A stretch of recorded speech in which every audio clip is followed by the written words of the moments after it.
الحمدللہ الحمدللہ وکفا والصلاة والسلام علی عبادہ الذین اصطفیٰ خصوصاً علی افضلہم وخاتم النبیین محمد الامین وعلی آلہ واصحابہ اجمعین۔ اعوذ باللہ من الشیطان الرجیم، بسم اللہ الرحمن الرحیم۔ قال اللہ عز وجل فی کتابہ الکریم وَإِذْ أَخَذْنَا مِيثَاقَكُمْ لَا تَسْفِكُونَ دِمَاءَكُمْ وَلَا تُخْرِجُونَ أَنفُسَكُم مِّن دِيَارِكُمْ ثُمَّ أَقْرَرْتُمْ وَأَنْتُمْ تَشْهَدُونَ ثُمَّ أَنْتُمْ هَؤُلَاءِ تَقْتُلُونَ أَنفُسَكُمْ وتخرجون فريقا منكم من ديارهم تظاهرون عليهم بالإثم والعدوان وإن يأتوكم أسارى تفادوهم وهو محرم عليكم إخراجهم أفتؤمنون ببعض الكتاب وتكفرون ببعض فما جزاء من يفعل ذلك منكم إلا خزي في الحياة الدنيا ويوم القيامة يردون إلى أشد العذاب وما الله بغافل عما تعملون أولئك الذين اشتروا الحياة الدنيا بالآخرة فلا يخفف عنهم العذاب ولا هم ينصرون۔ صدق اللہ العلی العظیم۔ ربی اشرح لی صدری ویسر لی امری واحلل عقدۃ من لسانی یفقہوا قولی۔ اللہم ارنا الحق حقا وارزقنا اتباعہ وارنا الباطل باطلا وارزقنا اجتنابہ، آمین یا رب العالمین۔ عزیز دوستو، سورہ بقرہ کی 3 آیتیں، آیت نمبر 84، 85 اور 86، یہ آیات ہیں جن کی میں نے اس وقت جو ہے وہ تلاوت کی ہے۔ ان آیات کے حوالے سے جو موضوع انشاءاللہ ہم سمجھیں گے وہ ہے نامکمل عبادت اور ادھوری بندگی کی سزا۔ یہ نامکمل عبادت اور ادھوری بندگی، ظاہر ہے ادھوری ہے، ایک ہے کامل بندگی، ایک ہے ادھوری بندگی، اسی کے بالمقابل ہے نامکمل عبادت اور مکمل عبادت۔ اس کا کوئی ہمیں کریڈٹ ملے گا یا ڈیبٹ ہوگا، اس کا کوئی فائدہ ہوگا یا نقصان ہوگا، یہ بات ہے جو انشاءاللہ آج ہمارا یہ جو درس ہے اس کے ذریعے سے ہم نے سمجھنی ہے۔ یہ بات سمجھ لیں کہ ایمان جو ہے وہ اللہ تعالیٰ کی معرفت کے بعد اللہ تعالیٰ کے تمام احکامات کو ماننے کا نام ہے۔ ایمان مجمل کے اندر پہلے کیا ہے؟ اللہ کی معرفت ہے۔ آمنت باللہ کما ہوا باسمائہ و صفاتہ، جیسے اس کے نام اور اس کی صفات ہیں۔ اور وقبلت جمیع احکامہ، جمیع یعنی اس میں کوئی استثناء نہیں ہے کہ کچھ مانیں گے اور کچھ نہیں مانیں گے۔ وقبلت جمیع احکامہ، اور میں نے قبول کر لیے۔ قبول کرنے کا مطلب صرف زبان سے قبول کرنا نہیں ہے، عمل سے قبول کرنا ہے۔ وقبلت جمیع، سب کے سب جمع شدہ احکامات، اور زبان سے اس کا اعلان کر رہا ہوں کہ میں نے قبول کر لیے ہیں، اور دل جو ہے اس کے یقین کے ساتھ یہ بات کر رہا ہوں۔ اب دیکھیں نامکمل پھر کیا ہوگی؟ کچھ احکامات مانے کچھ نہ مانے۔ اصل میں انسان کی جو حیثیت ہے وہ میں نے کئی دفعہ عرض کی ہے انسان کی جو حیثیت ہے نا وہ ابد کی ہے. ہم نے کچھ جو ہے وہ یوں سمجھ لیں کہ اس طرح کے تصورات بنا لیے ہیں کہ ہم عبادت صرف سمجھتے ہیں نماز روزہ کو، جبکہ یہ بھی عبادت ہے. اور اصل عبادت کیا ہے؟ وہ اصل عبادت کی سمجھ آپ کو اس وقت آئے گی جب آپ ابد کا صحیح مفہوم سمجھیں گے. تو میں نے کئی دفعہ بتایا ہے کہ نبی کریم صلی اللہ علیہ وسلم کی تشریف آوری سے پہلے، آپ کی پیدائش سے بھی پہلے، عرب کے اندر ابد موجود تھے. ابد ان انسانوں کو کہا جاتا تھا جو کسی کی غلامی میں آ چکے ہوتے تھے. عربی میں عبد کہتے ہیں اور اردو میں غلام کہتے ہیں اور فارسی میں بندہ کہتے ہیں. یہ تینوں الفاظ ایک ہی ہیں، عبد، غلام اور بندہ. تو غلام کا کیا تصور ہوتا تھا کہ وہ اللہ تعالیٰ کا اپنے مالک کا، ظاہر ابھی نبی صلی اللہ علیہ وسلم کی آمد سے پہلے کی بات ہو رہی نا، کہ وہ اپنے مالک کی کوئی بات مانے گا کوئی نہیں مانے گا، ایسا تصور نہیں تھا. جو تصور تھا وہ یہ تھا کہ اس نے اپنے مالک کی فرما برداری میں زندگی گزارنی ہے. اور اس وقت کا مالک اس سے نماز نہیں پڑھواتا تھا، اس سے روزے نہیں رکھواتا تھا، اس سے ذکر اذکار نہیں کرواتا تھا، اسے کام دیتا تھا. ٹھیک ہے نا؟ تو اب جو کام دیا اس نے کرنا ہے. اس نے اس کی مرضی کے بغیر کچھ بھی نہیں سوچنا، کوئی اختیار نہیں ہے اس کے پاس. اور اگر وہ کوئی ایسا کام کرتا ہے جو مالک کی اجازت کے بغیر ہے تو مالک اسے سزا دینے کا حق رکھتا ہے. اور اسی وجہ سے اس دور میں غلاموں کو ان کے مالک جو ہے وہ سزا دیتے تھے. اور غلام جو ہوتے تھے وہ 24 گھنٹے اپنے مالک کی غلامی میں ہوتے تھے. تو گویا کہ صبح سے لے کر شام تک، اور جب تک اس مالک کی وہ غلامی میں ہے تو وہ مالک اسے بیچ بھی سکتا ہے، اسے ذبح بھی کر سکتا ہے. وہ اگر اسے قتل کر دے کوئی اس سے خون بہا نہیں مانگے گا. اپنی چیز ہے نا، جس طرح آپ نے اپنی بکری ذبح کر دی تو کوئی کہتا ظلم کر دیا. سزا سے بچنے کے لیے اس کے پاس ایک راستہ ہے عبد کے پاس، کہ وہ اپنے مالک کی فرما برداری کرے. یہ جو فرما برداری ہے اس کو عبادت کہتے ہیں. عبد سے جو عبادت بنتا ہے نا وہ ہے آقا کی مرضی کے مطابق جو کچھ بھی کرنا ہے وہ عبادت ہے. اور جو اس کی مرضی اس کے خلاف کرنا ہے وہ سرکشی ہے، وہ حدود سے تجاوز ہے. تو اب اللہ کے رسول صلی اللہ علیہ وسلم تشریف لے آئے.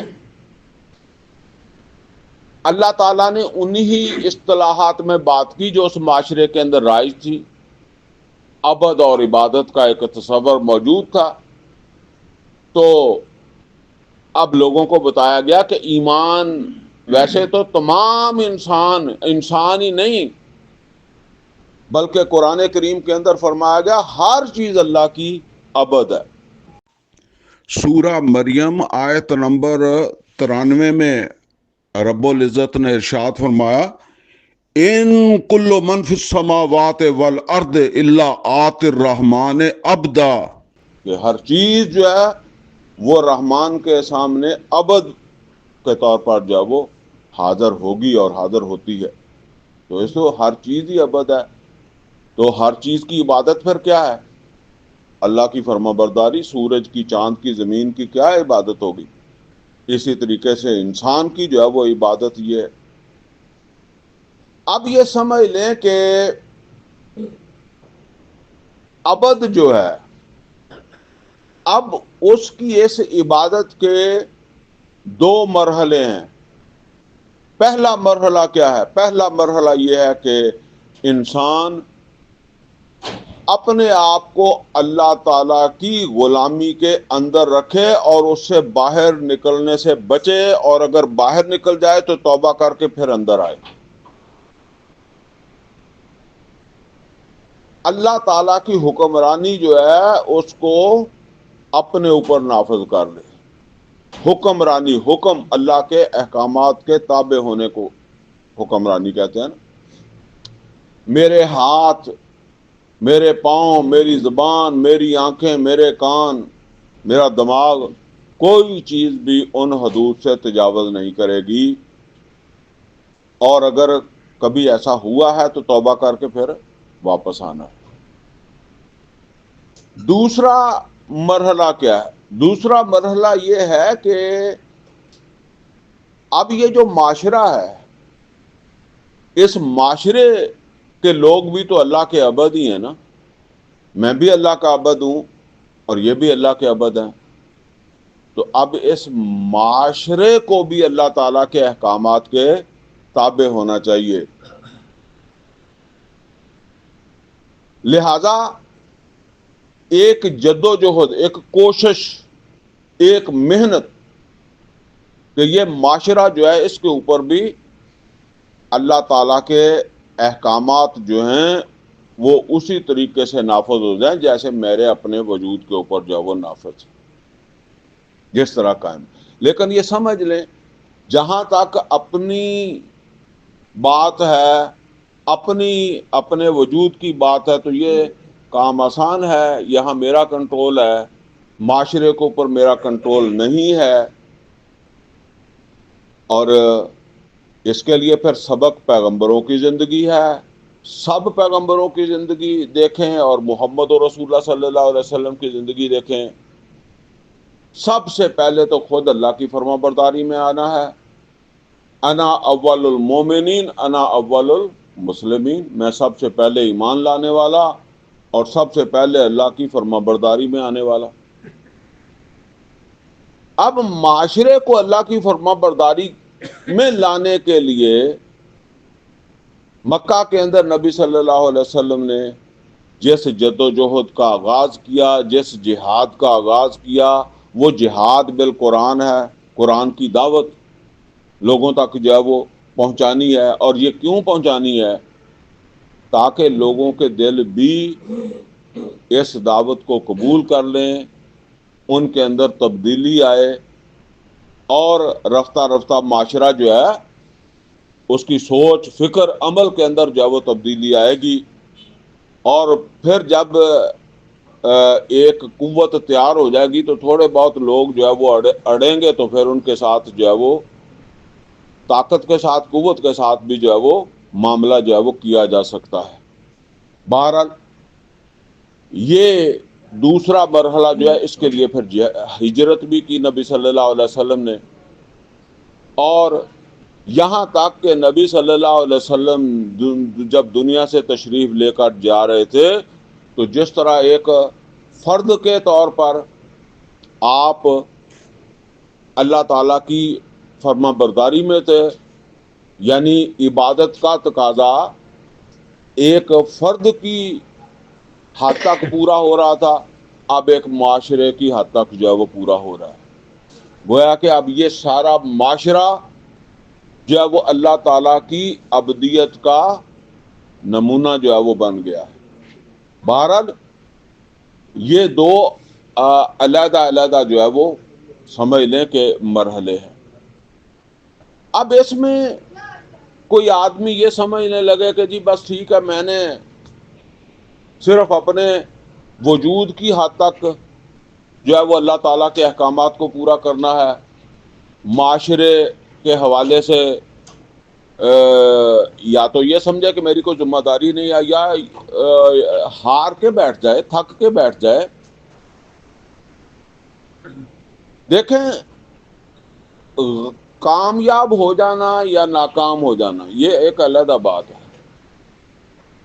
معاشرے کو تبدیل کرنے کے لیے بڑے سارے پیغمبروں کی کوشش کا قرآن میں ذکر ہے، لیکن تبدیل نہیں کر سکے. بعض کا ذکر ہے اللہ تعالیٰ کی طرف سے، پھر ان پر عذاب آ گیا، یہ ایک دوسری بات ہے، ورنہ وہ تو اپنی کوشش سے تو نہیں کر سکے. لیکن ہارنا نہیں ہے اور کوشش کرتے رہنا، جہاد کرتے رہنا، یہ فرض ہے، یہ لازمی ہے. اس کے لیے اپنی صلاحیتیں بھی لگانا، اپنے وسائل بھی لگانا اور اپنا وقت بھی اس کے لیے جو ہے وہ لگانا، یہ پھر جو ہے وہ لازمی ہے. تو اگر بالفرض آدمی اپنی حد تک کی سمجھتا ہے تو یہ تو پھر ادھوری بندگی ہے، ادھوری عبادت ہے، یہ ابد ہونے کے پورے تقاضے پورے نہیں کر رہا. البتہ دوسرے مرحلے کے لیے خلوص کے ساتھ اور انصاف کے ساتھ حساب اللہ نے لینا ہے کہ میں کوشش کر رہا ہوں معاشرے کو جو ہے وہ تبدیل کرنے کی.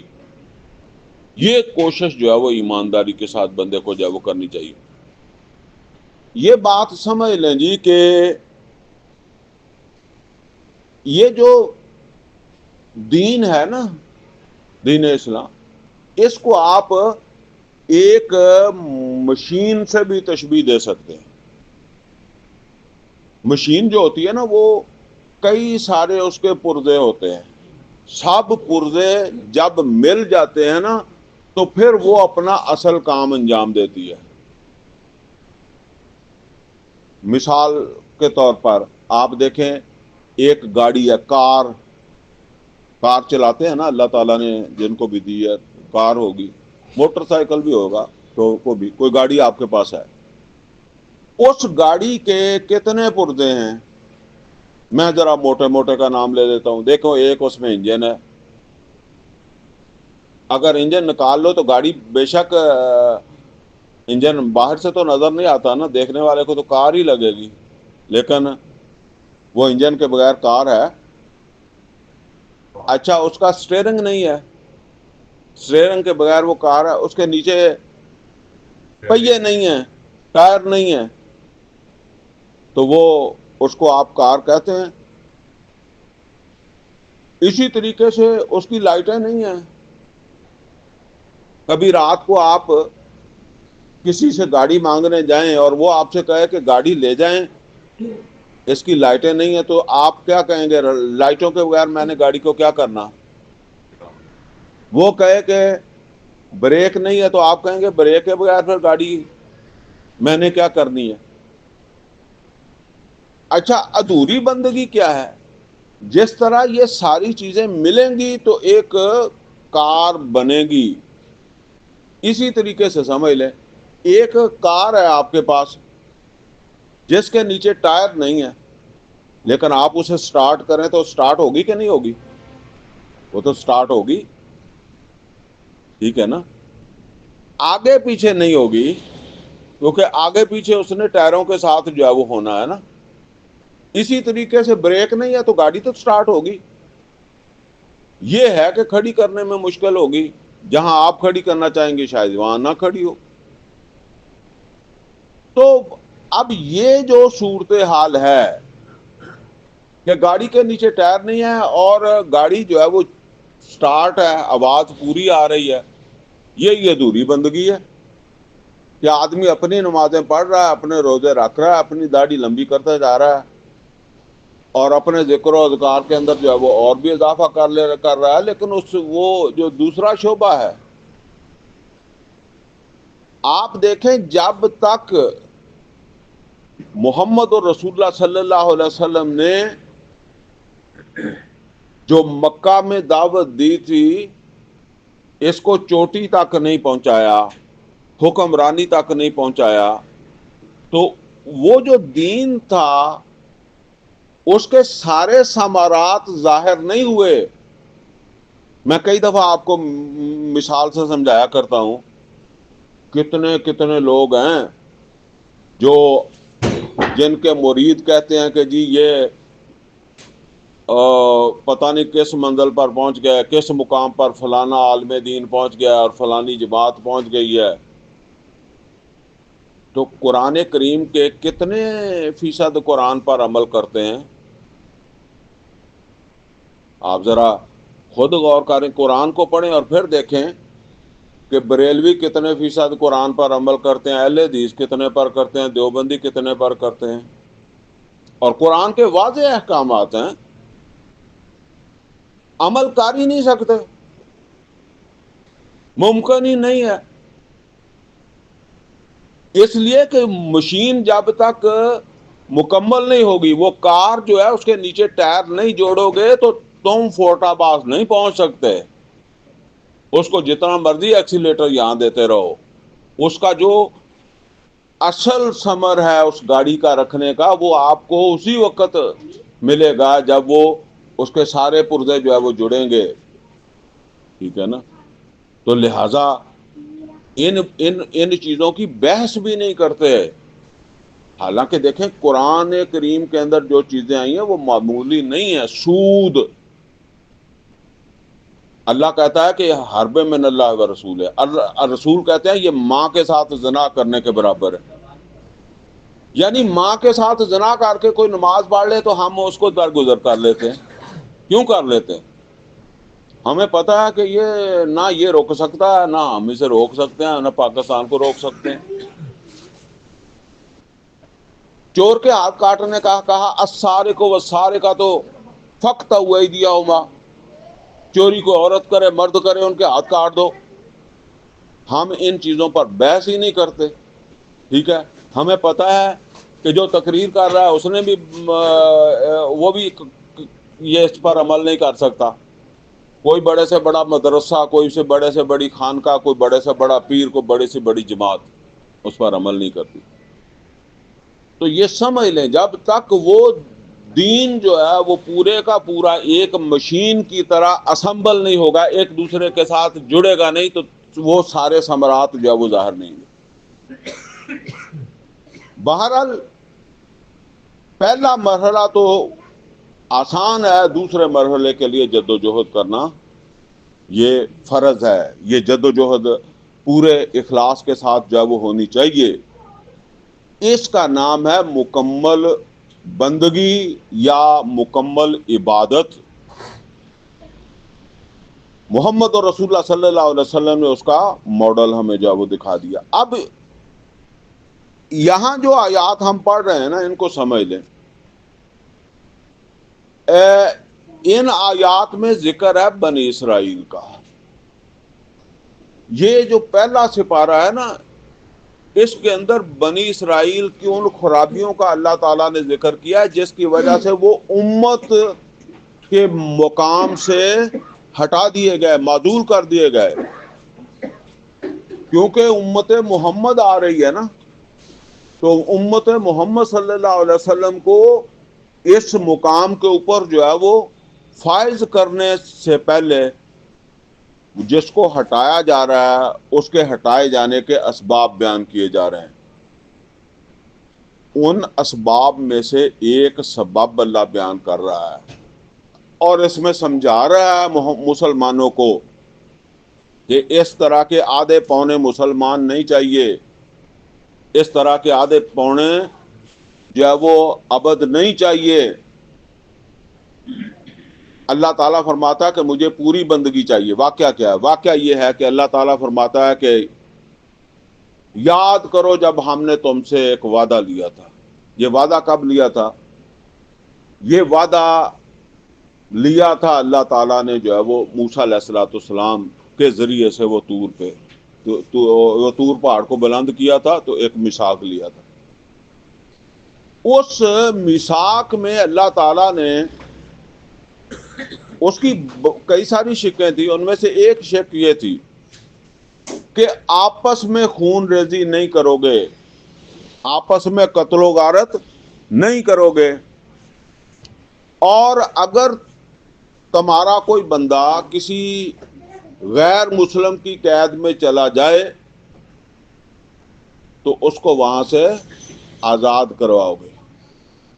یعنی آپس میں خون ریزی نہیں کرو گے، ایک دوسرے کے اوپر ناجائز حملہ نہیں کرو گے، اور ایسا حملہ کہ کوئی آدمی جو ہے وہ اپنے علاقہ چھوڑ کے یا گھر بار چھوڑ کے جو ہے وہ بھاگنے پر مجبور ہو جائے، ایسا ظلم نہیں کرو گے۔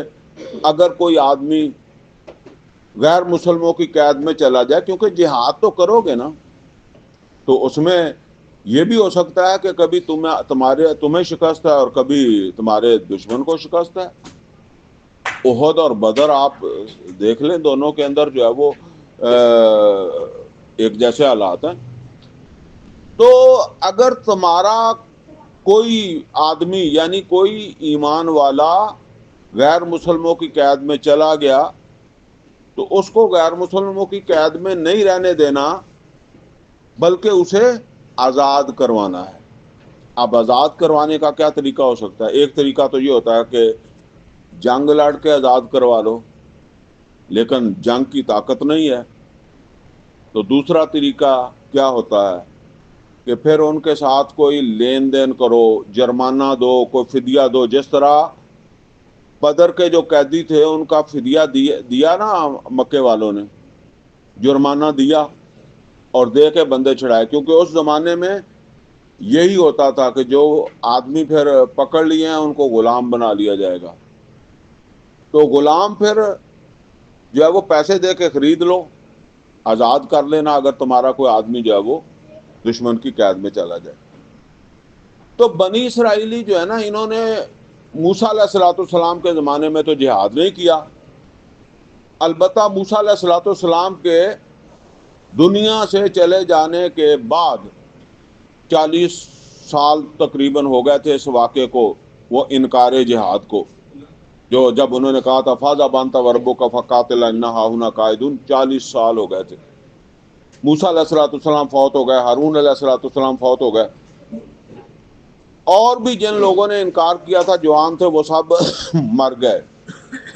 نئی نسل پیدا ہوئی، نئی نسل جو پیدا ہوئی اس نے پھر جہاد کیا، قتال کیا، جنگ کی اور اس ملک کو فتح کر لیا، لیکن اس وقت ان کے اندر کوئی پیغمبر نہیں تھا، لہذا ان میں یہ تصفیہ نہیں ہو سکا کہ ملک کا حکمران کون بنے گا۔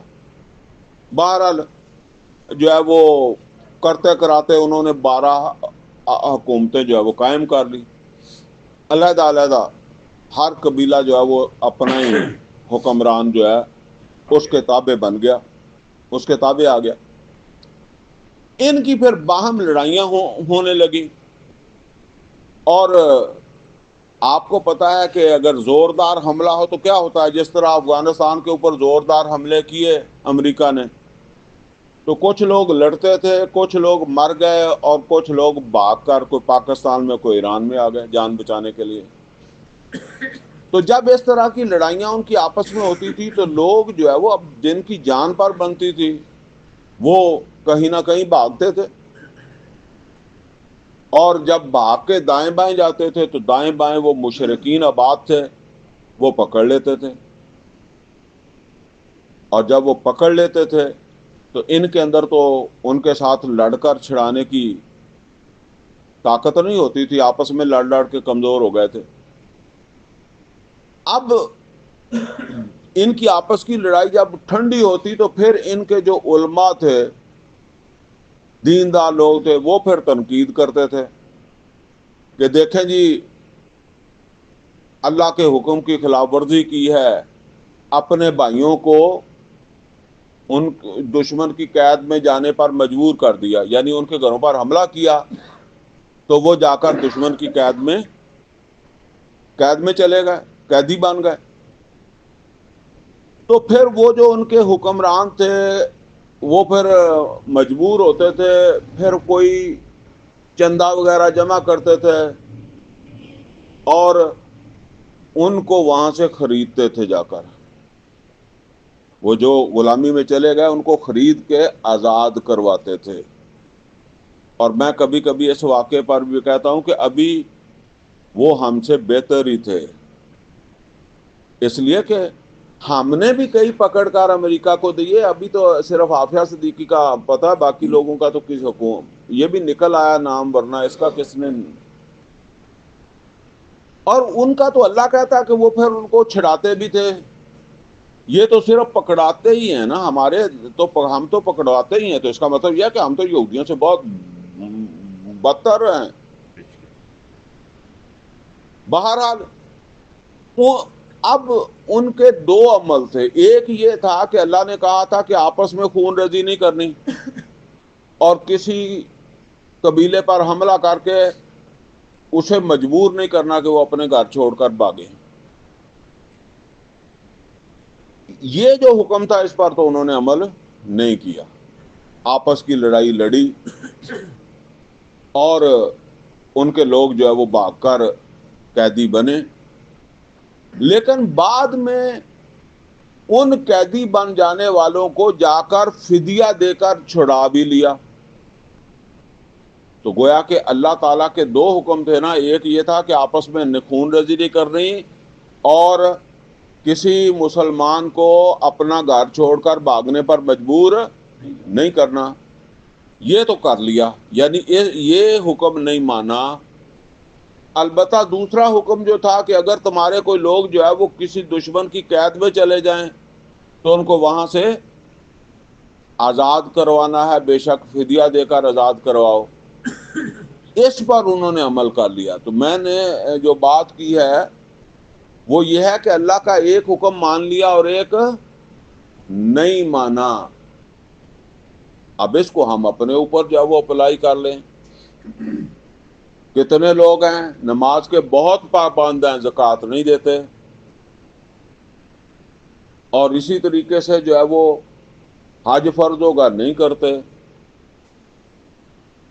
اس کو آپ اپلائی کرتے جائیں.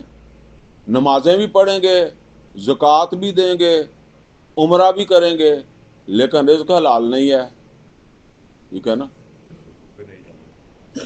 بنیاد ہی خراب ہو گئی ہے. وہ حج بھی خراب, وہ زکوٰۃ بھی خراب, اور باقی وہ جو عبادت کی ہے وہ بھی خراب. بہرحال یہ ہے ادھوری عبادت, ادھوری بندگی. باقی یہ ہے کہ وہ دوسرا مرحلہ وہ تو ہمیں یاد ہی نہیں ہے کہ محمد اور رسول اللہ صلی اللہ علیہ وسلم نے تو ہمیں اس کتاب کے مطابق ایک حکمرانی قائم کر کے دی تھی. وہ بھی ہماری ذمہ داری ہے, وہ بھی ہم پر فرض ہے, اس کی تو بہرحال ہمیں پتہ نہیں ہے. لیکن اب ذرا ان آیات کو پڑھ لیں ہم.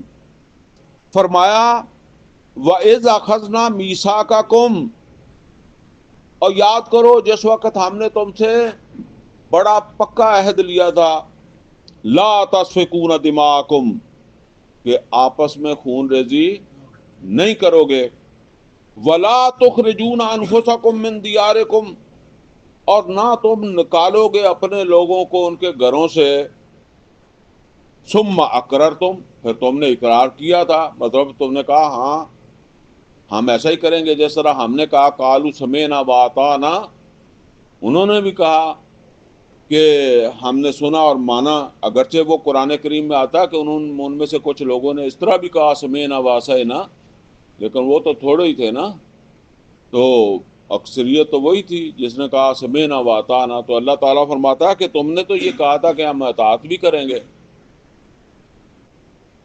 ثم اقررتم وانتم تشہدون, اور تم اس بات کے گواہ ہو, تم اس بات کے گواہ ہو کہ یہ اللہ کا حکم ہے اور تم نے یہ وعدہ کیا تھا. اب اللہ تعالیٰ فرما رہا ہے ثم انتم ہؤلاء تقتلون انفسکم, ثم انتم ہؤلاء تقتلون انفسکم, پھر تم وہ لوگ نہیں ہو, جیسے ہم کہتے ہیں وہی نہیں ہو جنہوں نے تقتلون انفسکم, اپنے لوگوں کو جو ہے وہ قتل کیا. یعنی وہ تمہیں منع کیا تھا قتل و غارت نہیں کرنی, تم نے کی. دوسرا وَتُخْرِجُونَ فَرِيقًا مِّنكُم مِّن دِيَارِهِمْ, اور تم نے نکالا ایک فریق کو, یعنی تم میں سے ایک فریق نے دوسرے فریق کو اس کے گھروں میں سے جو نکل جانے پر مجبور کیا. وہ میں نے پہلے آپ کو بتا دیا.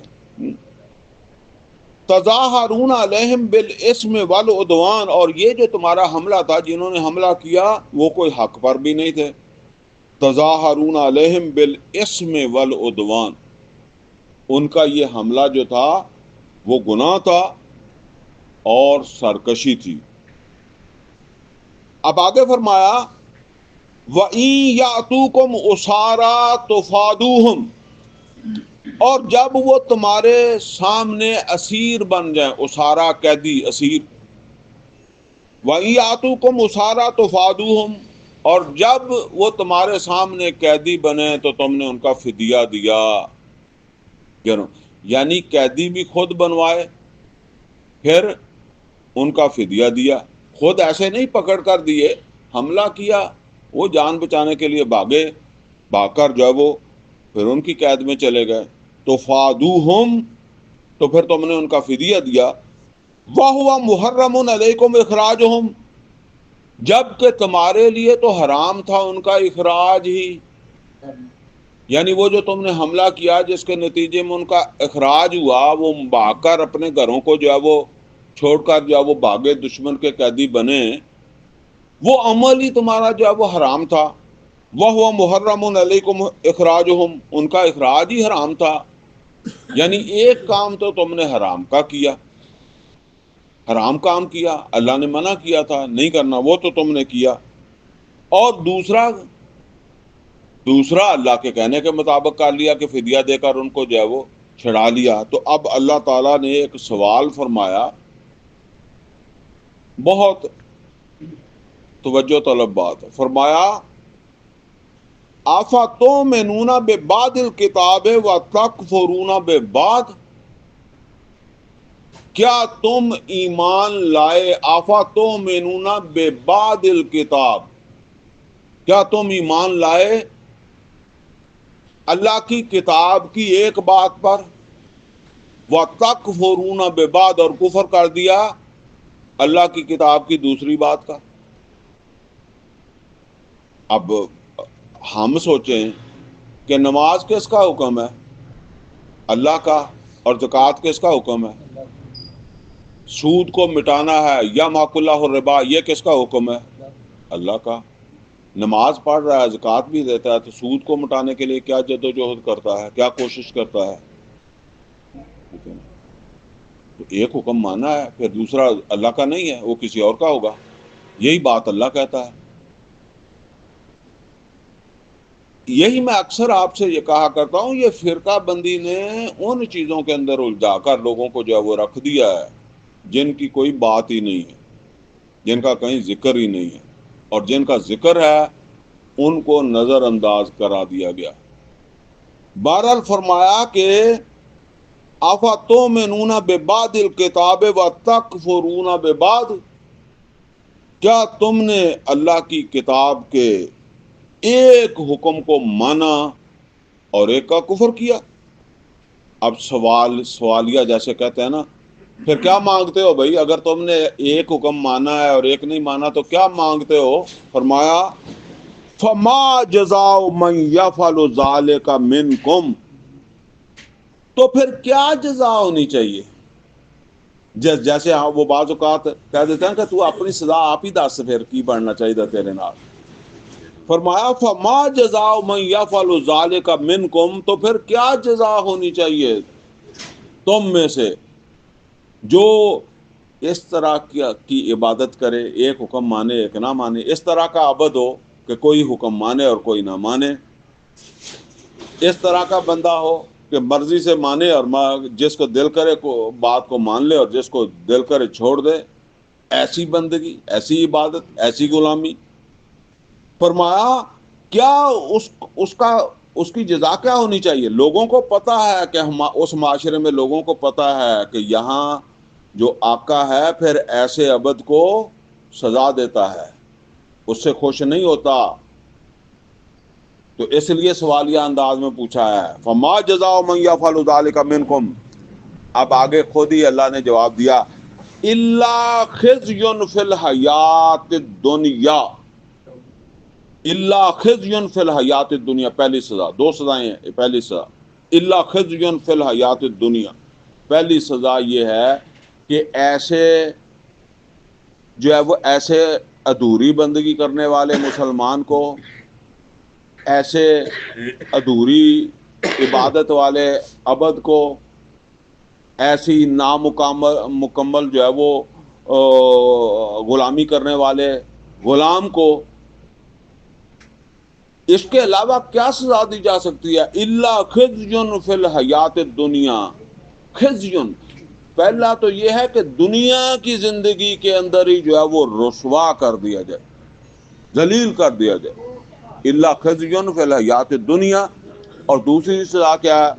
وَيَوْمَ الْقِيَامَةِ يُرَدُّونَ إِلَىٰ أَشَدِّ الْعَذَابِ، اور قیامت کے دن شدید ترین عذاب کے اندر جھونک دیا جائے۔ اب دیکھیں، دو سزائیں اللہ کہتا ہے، اور اگر ہمیں تو یہ مسئلہ بن جاتا ہے جب ہم اپنے اوپر غور کرتے ہیں کہ پھر ہم کہتے ہیں کہ جی اس طرح تو کوئی بھی نہیں آئے گا، ٹھیک ہے نا، لہذا اسی میں ہی چلتے پھرتے رہو۔ یہ جس وقت یہ آیتیں سنائی جا رہی ہیں نا، ذرا اس وقت دیکھیں کہ وہ جو لوگ ہیں وہ کیسے ہیں۔ اگر کسی نافرمانی کو ساری قوم ہی نافرمان ہو جائے، نوح علیہ الصلوۃ والسلام کی قوم نافرمان ہو گئی، لوط علیہ الصلوۃ والسلام کی ہو گئی، تو اس کا یہ مطلب تو نہیں ہوتا کہ اس کو کنسیشن مل جائے گا۔ وہ اللہ سب کو بھی سزا دے سکتا ہے۔ یہ نہ سمجھے کہ یہ پاکستان میں 25 کروڑ اگر نافرمان ہو جائیں گے تو پھر کیا کرے گا اللہ، ٹھیک ہے نا، پھر بھی وہ کر لے گا۔ تو فرمایا کہ میرے پاس ایسے ادھوری بندگی کرنے والے، ایسے نامکمل عبادت کرنے والوں کے لیے دو سزائیں ہیں۔ ایک یہ ہے کہ دنیا کے اندر ہی جو ہے وہ رسوائی۔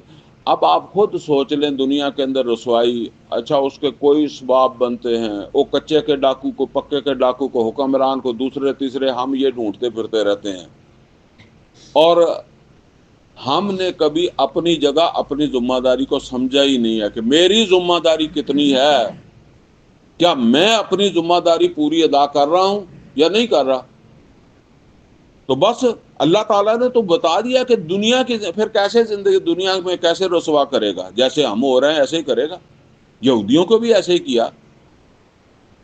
تو فرمایا کہ پھر قیامت کے دن کیا ہے؟ یوم القیامت یردون الی اشد العذاب، قیامت کے دن شدید ترین عذاب کے اندر جو ہے وہ جھونک دیا جائے۔ وَمَا اللَّهُ بِغَافِلٍ عَمَّا تَعْمَلُونَ، اللہ تمہارے ان کاموں سے غافل نہیں ہے، ایسی بندگی ایسی عبادتوں سے واقف ہے، وہ بھولا ہوا نہیں ہے کون سی باتیں کر کے تم میرے پاس جو ہے وہ آ رہے ہو، کس عبادت سے، کس بندگی سے مجھے تم راضی کر رہے ہو۔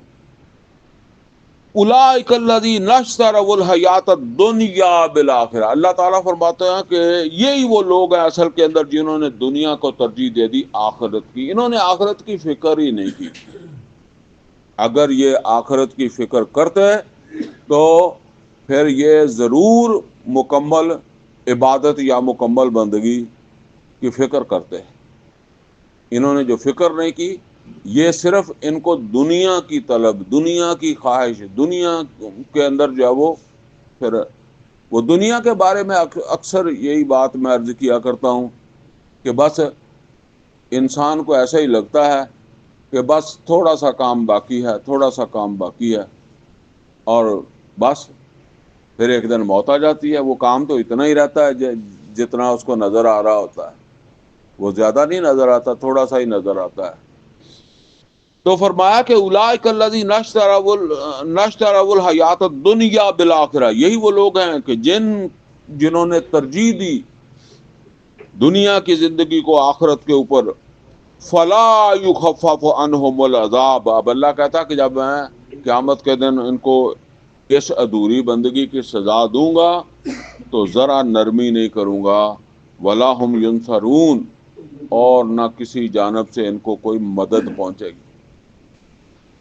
یہ بات سمجھ لیں، یہ کئی طریقے سے اللہ نے بات سمجھائی ہے۔ سورہ بقرہ کی آیت نمبر، یہاں یہ میں اصل میں اس لیے کہہ رہا ہوں کہ پھر بھی نیتوں کا کھوٹ جو ہوتا ہے نا، وہ کہہ دیتے ہیں یہ تو جی بنی اسرائیل کو کہا، ہمیں تو نہیں کہا۔